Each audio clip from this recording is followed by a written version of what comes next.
Hi everyone, welcome to you all. So in our last two video session, we have discussed about that what is alpha testing, what is beta testing, etc. So today in this video, I am going to discuss about what is the difference between alpha testing and beta testing. So if you guys have not seen my last two video regarding on alpha testing and beta testing, so please see my alpha testing and beta testing videos first, or in this video description, I will give that two videos link. Okay. So let's start our today's topic, that is what is the difference between alpha testing and beta testing. So first, alpha testing.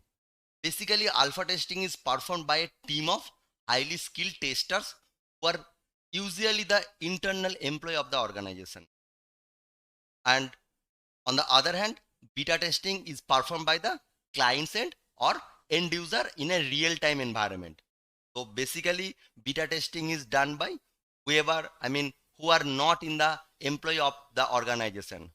So beta testing is performed by the client end, or we can say beta testing is performed by end user in a real-time environment. So make sure, remember that always beta testing is done in real-time environment, and that is performed by the end user or clients. Okay. Now point number two, alpha testing. So alpha testing performed at the developer side. So it is always needs a testing environment or lab environment. So whenever we are doing the alpha testing, always they are needed a testing environment, a different testing environment or a different lab environment. And alpha testing is performed at a developer side.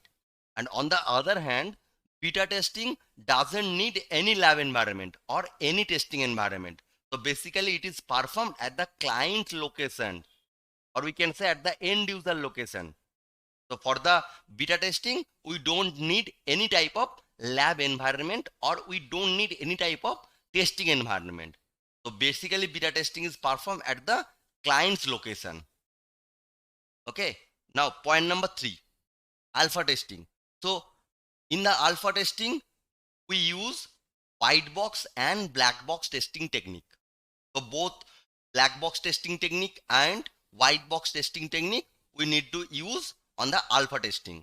But on the beta testing uses only black box testing. So there is no need for any kinds of white box testing. Basically, beta testing is used only black box testing technique. Now, point number four for alpha testing. So in alpha testing, critical issues or fixes can be identified by the developer immediately in alpha testing. So whenever we are doing the alpha testing, then whatever critical issue we have or any fixes that can be identified by the developer immediately. Okay. And on the other hand, most of the issues or feedback is collecting from the beta testing, and that will be implemented for the future versions of the product. So as beta testing is performed on the clients or end user in a real-time environment. So if there is any issues are there, if there is any changes are required, so that should be that feedback should be collected first. Then the beta testing will be implemented for the futures version of the product. Okay. Now point number five for alpha testing. So in the alpha testing, the reliability or security testing are not performed in depth of alpha testing. So we have to remember that, and that is also one type of interview questions, that in alpha testing we don't use any kinds of reliability testing or security testing. So basically security testing and reliability testings are not performed in depth in alpha testing. And on the other hand, reliability, security, robustness, all are checked during the beta testing. So whenever we are doing the beta testing, then beta testing, we have to check the reliability of the product, we have to check the security of the product, we have to check the robustness of the product, how much robust is that product. So basically reliability, security and robustness checked during the beta testing. Now point number six for alpha testing. So alpha testing performed before the launch of the product to the market. So as we all know that after user acceptance testing, there is two hand. One is alpha testing and another is beta testing. So alpha testing performed before the launch of the product into the market. Okay, and on the beta testing, so beta testing basically performed after the alpha testing. So whenever alpha testing is done, we have to go for the beta testing. And who are doing the beta testing? The clients or end user will be do the beta testing. So basically beta testing at the time of software product marketing. So whenever the software product is in the market, then we have to check the beta testing. Now, point number 7 for alpha testing. So, alpha testing focuses on the product quality before going to the beta testing. That's what I have already told you that. First, we have to do the alpha testing, then we have to do the beta testing. So, alpha testing mainly focus on the product quality before going to the beta testing. So, before going to the beta testing, in the alpha testing phase, we have to check the product quality. So, everything should be working fine in the alpha testing. And on the beta testing, so beta testing basically concentrate on the quality of the product, but gather user input on the product and ensure that the product is ready for real-time user. So as beta testing is performed on the client end, as beta testing is performed on the end user end, as beta testing is performed in the real-time environment, so whatever issues we have, whatever requirement changes we have, so we have to collect that. So first of all, we have to collect that. So as we are collecting that feedback from the end user, then we can say that our product quality will be more good. So that's why beta testing concentrate on the quality of the product and also gathers user input on the product and ensure that that product is ready for real-time user. So basically, we know that for the real-time user, we use the beta testing. So that's why we can say that for the use of real time, for the whoever is using at the real time, then the product will be more good, or product will be more handy, or product will be no issues should be there. Okay. And point number 8 for alpha testing. So long execution cycles may be required for alpha testing. So alpha testing requires lots of time. Okay, so we need lots of time to perform the alpha testing. But on the other hand, beta testing, only a few weeks, 1 to 7 days, or maximum 1 to 10 days are required for the executions of beta testing. So only a few weeks are required for executions of beta testing. But on the alpha testing process, long execution cycles may be required. Now, point number 9 for alpha testing. So alpha testing performed nearly the end of the software development. Okay, so suppose, let's say I'm giving you one example. Suppose we are developing one software. So let's say one company ABC that is developing one software. So after developing the software, then we have to perform the alpha testing. Before go to the beta testing, we need to perform the alpha testing. So as we know that first we have to perform the unit testing, then integration testing, then system testing, then user acceptance testing, and in the user acceptance testing there is two hand. One is alpha testing, one is beta testing. So whatever issues we didn't found on the unit testing, integration testing, system testing, and user acceptance testing, that should be caught in the alpha testing, right?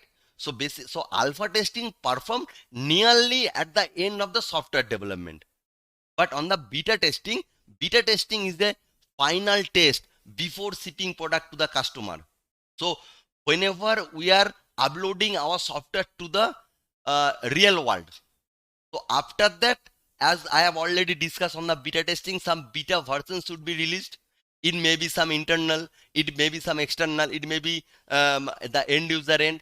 So beta testing is the final test.